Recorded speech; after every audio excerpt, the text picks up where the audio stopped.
asanteni sana.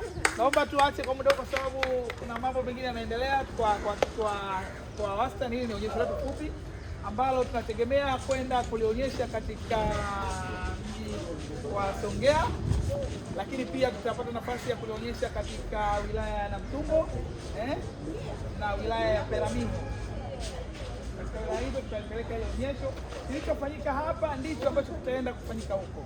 Kwa hiyo ni timu ambayo itakwenda kujaribu kuleta mabadiliko, sio kujaribu kwenda kuleta mabadiliko kule kwa wahusika. Mijadala itakuwa na nafasi kubwa sana, na tutafikiria namna gani ya kufanya maamuzi kuweza kudhibiti kundi kama hili, ili hatimaye hili kundi dogo la watu ambao wanaonekana kama ni dhaifu, na wao watimize malengo yao kwa vile uwezo wao unavyoruhusu.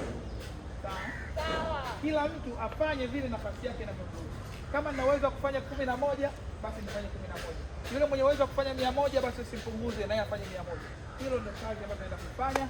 Asanteni sana kwa kuangalia. Naamini mambo yetu yatakuwa mazuri na karibuni sana.